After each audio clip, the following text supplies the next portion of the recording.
On today's show, we go over a few key takeaways on some of the books that we read throughout the year of 2016. Guys, please let us know your recommendations. We only read maybe 5, 8, 10 books a year, so they all have to be good. Let us know your best ones. Comment right below. Broadcasting live from our Columbia, Maryland headquarters, they are founders of Hard Money Bankers, REI 360, and are international bestsellers with their book, The Whiteboard. Here are Chris Haddon and Jason Bailey. Hey everyone, Chris and Jason here in our office doing one of our final shows of the year. I guess we got maybe one or two more. Today we are talking about our favorite books of 2016. Doesn't mean that they were written in 2016, but we happen to read them this year. And we have a few good ones. Yeah, hopefully you guys as well have a reading list, and if you can comment below with some of the great books that you have read in 2016, share it with the group, share it to the community. There's always a common thing that goes around here that we share some of the books that we've read between us, some other business partners that we have, people in the staff, because there's a lot of books out there, right? And just because it's a good book with a real author doesn't mean that, it actually has good substance to it. So, time is valuable, and some of these books do take a lot of time to either read or listen to them. So if you have good books to share, please do. We're going to share a few with you right now. Yeah, that's a really good point, because my reading list functions all on recommendations from people who know. Because the reality is I don't read 50 books a year, like some people do. I don't read one a week. My goal is always to read 12, and I usually end up around 8. So those 8 need to be hot.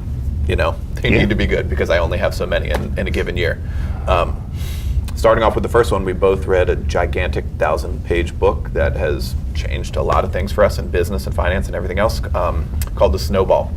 It wasn't written by Warren Buffett, but it was written about him. I don't remember the author's name right now. Alice something.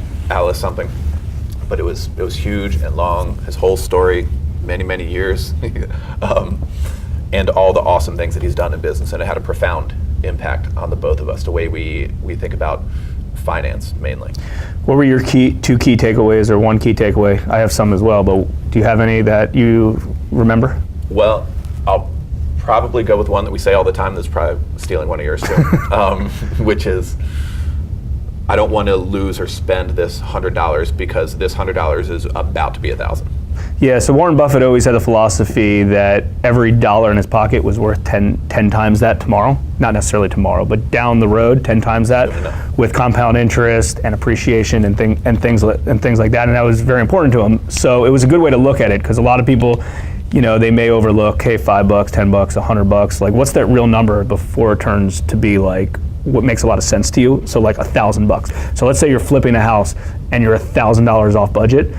To him, like, he would go absolutely crazy, because that $1,000 is really being $10,000 off budget, because that's what, $1,000 today is worth $10,000 in the future. And that actually kind of leads me into my key takeaway, because we've been really kind of on our finance game in the last 12 months or so, and it's related to compounding interest, and really the effect of what compound interest can do, of how, a dollar, or call it like $1,000 in an account right now, and let's just use the rule of 72. So you divide your interest rate by 72, and that determines how many years it takes to double your money. So for instance, if you're getting a 10% return on your money, divide that by 72, the rule of 72, and then every 7 or 7.2 years that money doubles. So if you have $10,000 in a savings account right now, and it's earning 10%, or into some sort of investment vehicle, rental property, private notes, flipping houses, whatever that case is, you're doubling your money in 7 years. 7 years is not that long from now. Think about where you were 7 years ago.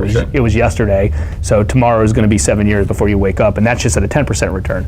As us active investors, we're getting some higher rate of returns on some of those things. So the compound interest really hits home, and that was the rule, and that's what the Snowball, the book The Snowball was anyways. It just gets larger, compounds. He was investing in businesses. The guy owns freaking everything. Hundreds of companies and awesome stuff. And something else that jumped out at me in that book is the way he underwrites.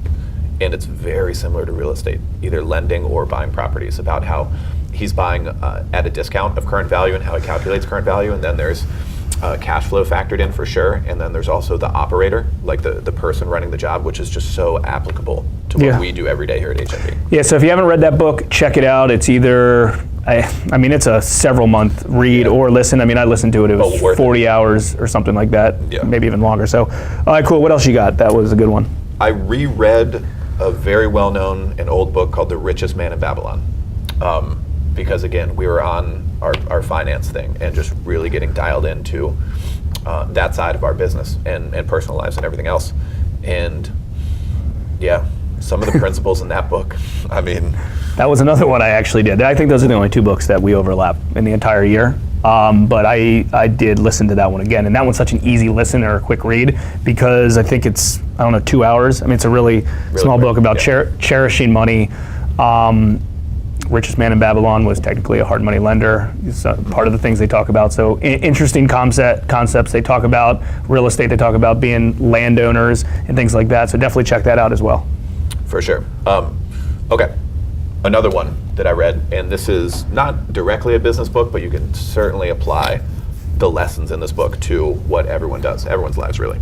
It's called Golf is Not a Game of Perfect by Bob Rotella, and it's about the psychological mental game in golf, which is a super hard sport. I'm not going to sit here talking about golf the whole time, but one great takeaway from this book is having to do with your own self-talk, the things that you say to yourself about who you are, what you do, what you're good at, what you're not good at, greatly influences your outcome and what you can do or things that you hold yourself back from.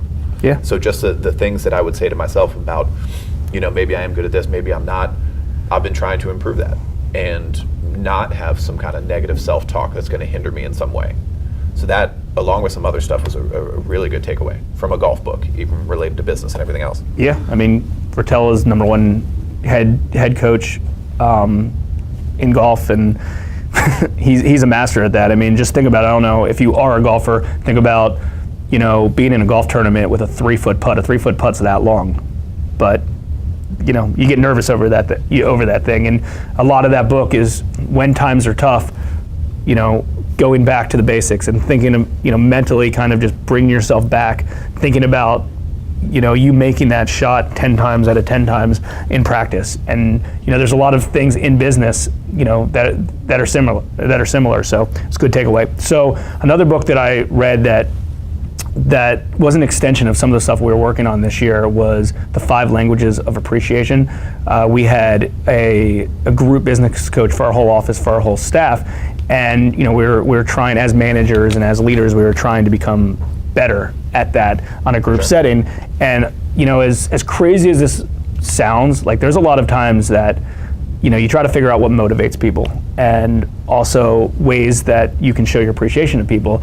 And I think a lot of people think that it's solely money, and that's not necessarily the case. I mean, money's obviously a big side of that, but that's not always what a big factor of showing somebody that you appreciate them is. For a lot of real estate investors, it could be workmanship or the quality of work. There's a lot of other things. The tricky part of showing appreciation to a lot of different people is every single person wants to be appreciated in a different way. Some people it may just be dollars and cents and that's it. Some people may just say, "Hey, good job." Some people may, can I help you? So in that book, there was the 5 languages of appreciation, hence the title of the book. But I learned a lot about different personality types and different ways to, share your value and share your appreciation to staff members, peers, business partners, yourself, spouses, things like that. Good stuff. Yeah, I'm going to throw in 2 books by one author that I read this year. I'm about to finish the second one. Short reads, both by Ryan Holiday. One is called Ego is the Enemy, and the other one is The Obstacle is the Way. Obstacle is the Way actually became really, really popular amongst NFL coaches and players. And so both books use like a storytelling sort of format where Holiday is talking about things that happened in the past that in essence illustrate when ego really got in the way of something that could have been great, and the opposite too, when pulling back on that ego and seeing things more clearly led to some great outcomes there. And Obstacle is the Way is about the trials and tribulations of people in many different walks of life, in business and politics and inventor like Edison, and really, really cool stories. Short book, very impactful, very popular. Definitely recommend both of them. Nice. Cool. So again, if you had any books that you recommend to the group, there's a ton of good ones out there. These are just a few that we've read this year, and we're going to continue to do some more next year. So maybe we'll even do another video piece similar to this with some of the other books that we read. But if you have any suggestions or comment below with some of the books that you've read, again, this is all community involvement. We find that very helpful. We'll continue to do the same. Maybe some other books that we have on our reading list we'll comment below on, so we can keep this thing going. As always, I hope you enjoyed it. Like, comment, share, subscribe. Until next time.